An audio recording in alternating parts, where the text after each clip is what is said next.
it's not just positive things that build momentum. Negative things build momentum too. So if you have shame around something and you don't face it, I think it builds. And then I think it's just harder eventually to stop that train, unless you have an extreme moment of courage. When you have courage to share something or to confront something, I think it builds your self-worth. And I would say it makes the shame smaller, not bigger. Whereas if you avoid it and keep avoiding it and keep hiding it, it actually makes it bigger. Next Level Nation, welcome back to another episode of Next Level University, where we help you level up your life, your love, your health, and your wealth. We hope you enjoyed yesterday's episode. It was episode number 1646, Insecurities Trap Us Like This. Today, for episode number 1647, Working Through Shame. Usually I have a personal story of, hey, this happened to me, or this happened in a coaching call, or whatever it is, but this is more of an example of something you and I have learned over the last 7 years, which is wild to say.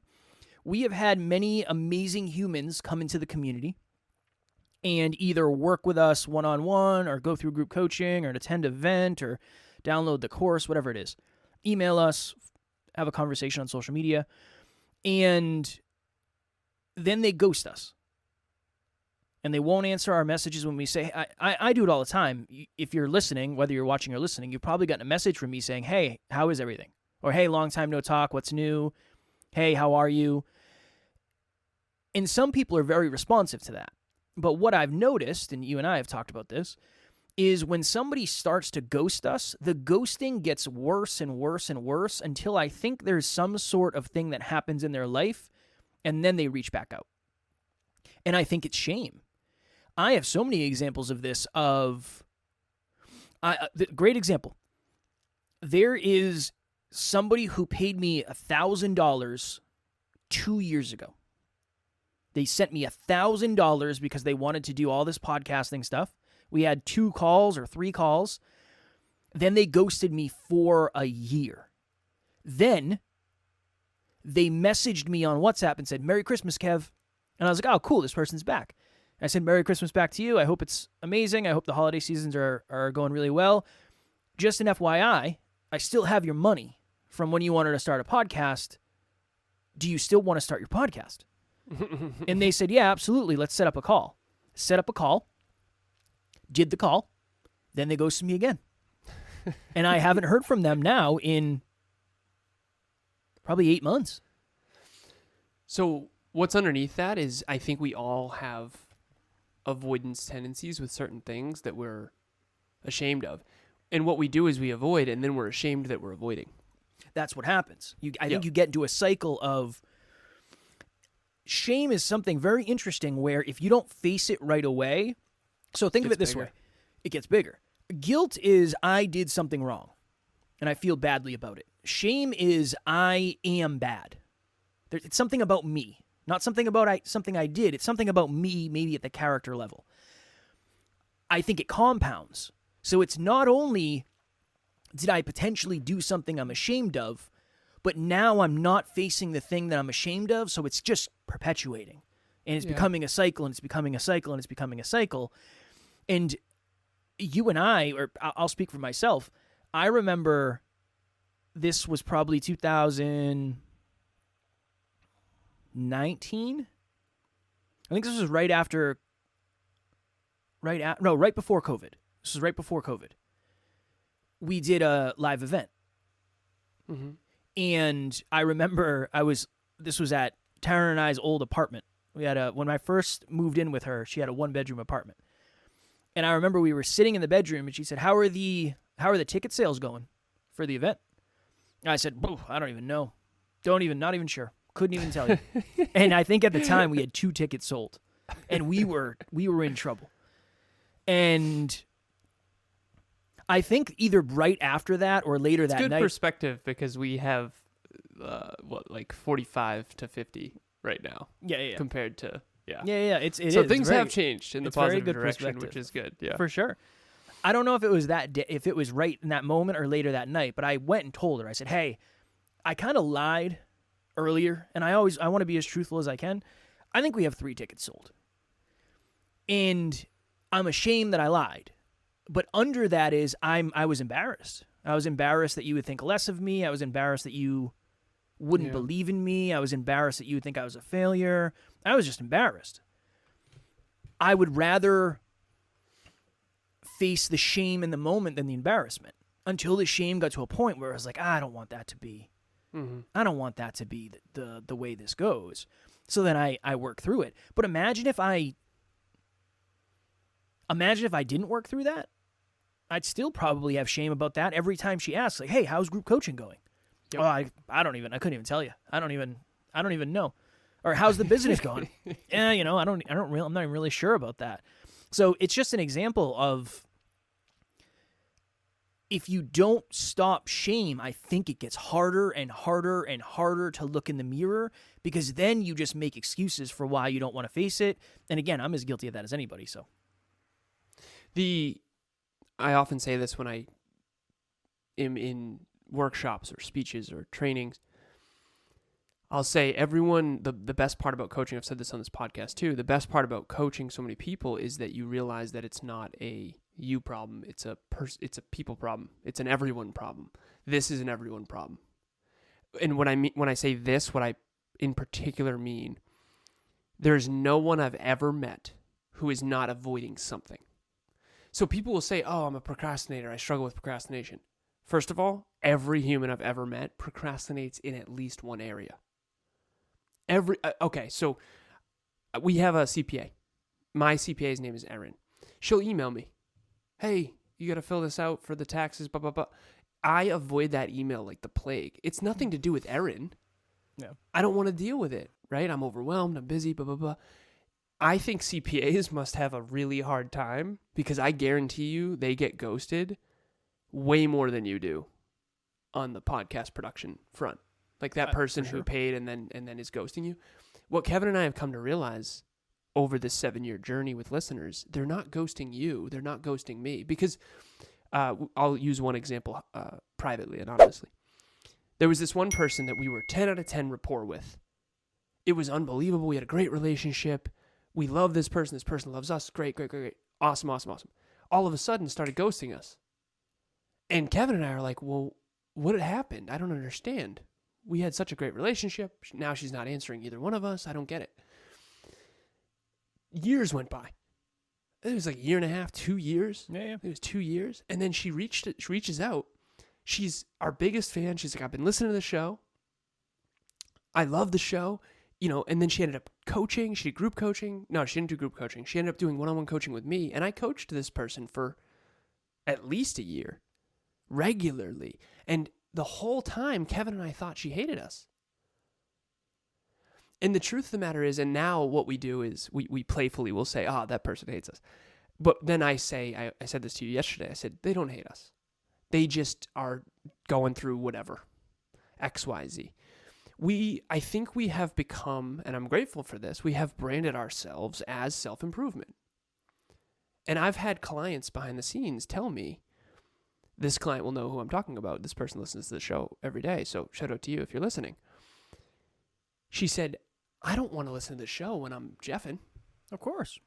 Because when I'm jeffing, I don't want to think about all the things I'm not doing. One of the reasons why our show might have been more challenging to grow than other shows is it's just a big mirror. And what I mean by that is, if you're not doing the work to improve yourself in health, wealth, life, and love, you most likely have some shame around that. And that's okay. I've been there too. I talked about I've said it 3 episodes in a row now, I was in so much shame fitness-wise that I couldn't even watch a movie with Henry Cavill, Superman, shirtless. I was in so much shame I had to go in the bathroom alone and cry about it. And that broke me out of the shame, because I finally looked in the mirror, metaphorically and literally, and cried and faced the shame. I believe that we all have to pay the piper eventually. We all have to face the shame eventually.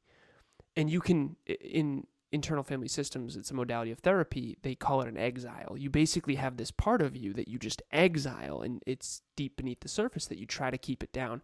My therapist, Carol, she describes it like a beach ball underwater that you're trying to hold underwater. You don't want anyone to see. And we talked about insecurities in the last episode. Shame and insecurities are often similar. So, if I'm insecure about my calves, I'll try to wear pants instead of shorts. If I'm insecure about my nose, I'll try to wear a hat to cover it up so the light doesn't hit it in a certain way. Those are just a couple of mine that I've I don't want to say fully gotten over, but I'm definitely on the far end now of not worrying about it. But back in the day, I used to be ashamed. I used to be insecure. And then when you hide something, I'm convinced that shame is something you hide. If you have something that you're hiding from your intimate partner, or you're hiding from other people, close friends, and this is one of the reasons why, Kev, I think social media tends to be such a highlight reel. It's almost like everyone listening or watching this, think of your circle of peers.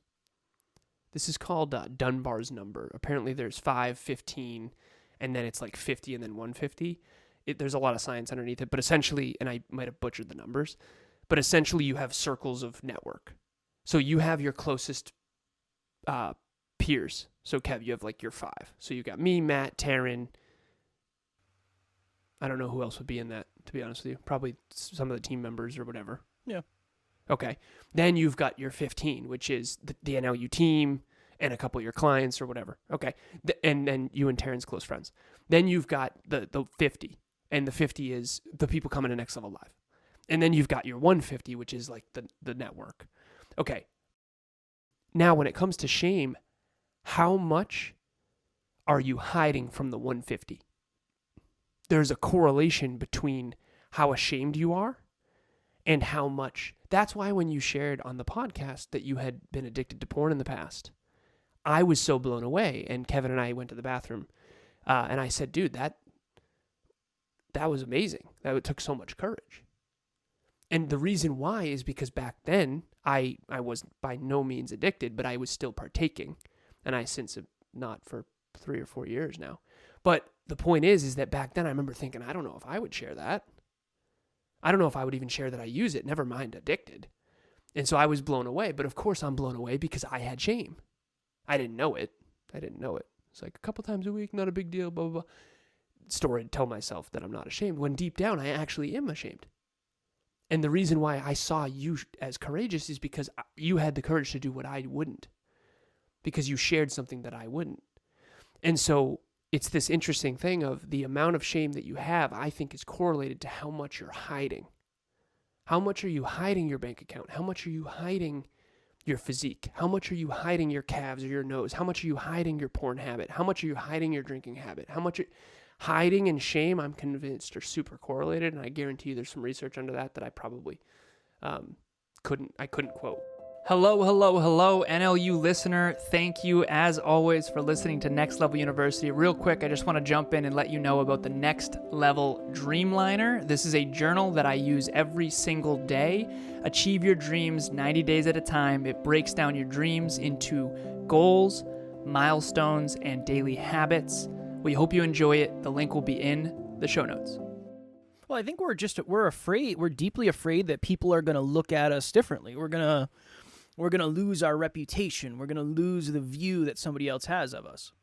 I think that's a big thing. So we joke about this a lot, but I used to smoke weed very often. When we first started this journey, it was like every day. In 2018, that time of my life, it was like every day. And then I stopped for years. I wouldn't touch it for years. And then I started partaking again last year maybe. And I was nervous, for you to know. I think I was ashamed because I was like, is Alan going to think that I don't take this as seriously? And there was a piece of me that was like, do I really want to even talk about that publicly? You used to call it the devil's lettuce. That's not what I call it. That's been around for a long time. Okay. But I always think that's funny, man. Yeah. That's not... Partake in the devil's lettuce. That's not... I didn't come up with that. That's an old thing. But I was nervous to talk about it on here. I felt shame that people would look at me differently. It's like, oh, you're the self-improvement guy and you smoke weed? Isn't that a little... that was kind of the story I was telling myself. Yeah. So I think it's a character thing. It's like, well, is somebody going to look at me differently because of what I say? And that's why it's a fine line when you're being vulnerable. I don't remember who said it, but share scars, not open wounds. Open wounds are things you're still ashamed of. I think share publicly scars, yeah. not open wounds. Yeah. I think when it comes to your close relationships, it's important to be able to be in a safe space with people that are not toxic, that you can share. I would agree with that. I was telling you, Kev, right before this. So Kevin's a podcast coach and I'm a business coach. I had 2 business coaching sessions earlier today. Both of them were about intimate relationships. We didn't talk about business at all. And Kevin was talking about how I have some podcast clients that we just talk about life. And so we don't want to package as life coaching, but ultimately that's what it is underneath. It is life coaching with a business flavor, podcast coaching, or life coaching with a podcast flavor. But life, love, health, and wealth is what we're doing in our coaching. But underneath all that it's the conversation that you can have. It's the safe space that you can create with a coach, which is why I always say things anonymously. Kevin and I will always talk about conversations we've had with clients, but you'll notice that we don't often talk about who it was unless that person has explicitly said that we could. Because we don't ever want anyone to feel psychologically unsafe to talk about what's real. If you have shame around something, you're going to have to face that. You kind of get stuck if you don't. You do. You get stuck running from it unconsciously. And if you don't have someone that you can share it with, like a therapist or a coach or an intimate partner or a close friend, I think it could eat you alive. And I think true confidence and true self-esteem comes from the extent that you face courageously your deepest shame. I'd say that's a big part of it. I understand now more than ever why people ghost, though. I empathize. I can understand. It's way easier just not to say anything than to say the truth. I get reached out to, I'm sure you do, I get reached out to on LinkedIn all the time with, hey, or emails, just say no if you want me to stop sending this, or blah, blah, blah. It's like, I'm just going to mark this as spam and not deal with it, because I don't really want to tell you how I feel. I don't want to tell you that I'm frustrated that you emailed me 6 times, even though in the first email you said you didn't want to bother me, and I don't know who you are. I don't know how you got my email. I would rather just ghost. I'd rather just let it die on the vine, because I don't really want to give somebody that level of truth. So now I understand more than ever why people ghost, because it's easier. It's the path of least resistance. It's the path of least feedback. It's the path that has the least opportunity for confrontation. Yeah. It's just, I'm going to sneak off into the darkness here. The problem is that if you avoid confrontation, yeah, I think you got to pick when you do it. So if it's a spam email, you don't necessarily have to give that the time of day. But I do think there's a correlation. This is what I've been working on. When you have courage to share something or to confront something, I think it builds your self-worth. I'd say so, yeah. And I would say it makes the shame smaller, not bigger. Whereas if you avoid it and keep avoiding it and keep hiding it, it actually makes it bigger. In the past, you and I would do live events and they would be really stressful, but I would suffer in silence. I didn't do that at all this time. I mean, we were talking about it on the show, live events are tough. But then, like, with Emilia, I said, probably a month and a half, 2 months ago, I said, this next couple months are going to be really hard. And I don't want to suffer in silence. I want to share with you what I'm going through. And so she's actually been super, super supportive. She's even invited some people that are going to come. But in the past, I probably would have hid that I was struggling. I didn't know that's how we used to operate, but it wasn't good for us, I don't think. Oh, for sure. I still think I have a flavor of that. I come to you when it's really bad. But sometimes it's just one of those things where it's like, well, what is me talking about this really going to do? It's nice to have someone know what I'm going through, but nothing's going to change right now. Maybe not logistically, but what about internally? I could support you more. You know what I mean? But in my mind, I've kind of already gone through, like, what is Alan really going to be able to do? I've already been removed from this meeting and this meeting. There's nothing else for me. There's no more to take away right now. Sometimes for me, it's just, it's not because I'm ashamed. It's not because I'm afraid to share it. Sometimes just like, I don't think that's the right answer. I think sometimes for me, it's just, there's a light at the end of the tunnel. I know where the light at the end of the tunnel is. I just got to get to the light at the end of the tunnel. We've done this many, many, many times before. So, but I think it depends. But it's not from a place of shame. Sometimes it's just, I'd rather put my head down and get through it. One last piece too. I think that there's some truth to, some people actually will see you as weaker. That's the unfortunate truth is when you are vulnerable and honest about your struggles, some people will see you as less competent.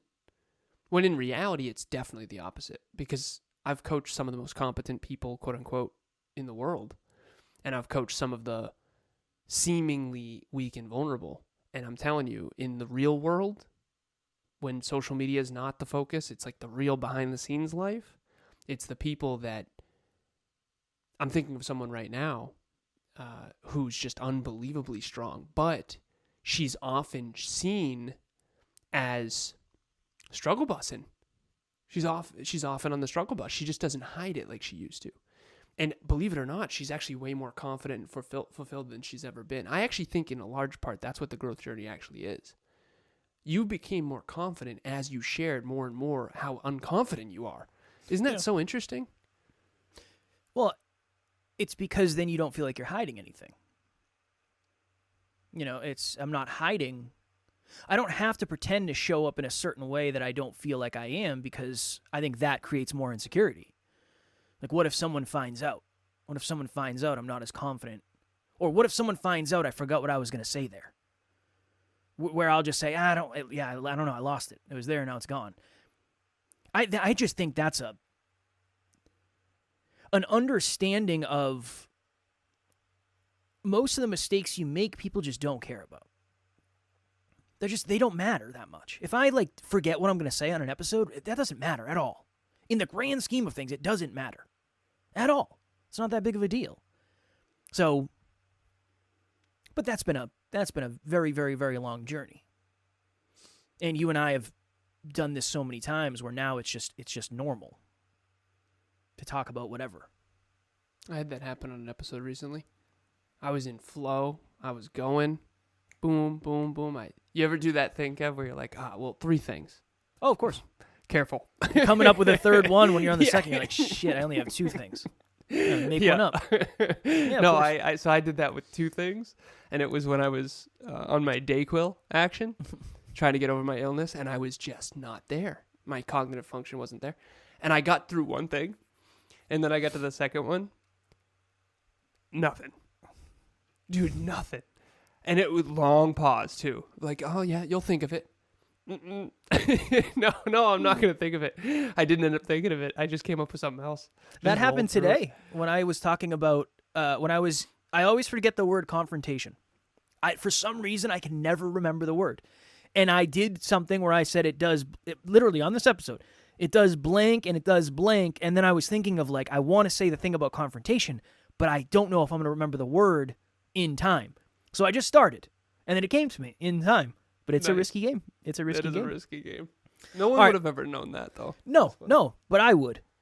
And sometimes that's the worst. That's the worst thing. My next level nugget, don't identify the things you're hiding, and then slowly get outside your comfort zone with sharing them with people that you know it's safe to do so. That's what I would recommend. Because I really do believe that that's going to transform everything. That's the inner work, ultimately. That's what the inner work is what am I hiding? Yeah. And why? Why am I hiding it? And what if I just were to show a little bit of that perceived weakness, and you'd be amazed how courageous and confident you'll get when you do that. That's what real confidence is, I think, is actually being who you really are. I agree. Yeah. I agree. My next level nugget would be, it's not just positive things that build momentum. Negative things build momentum too.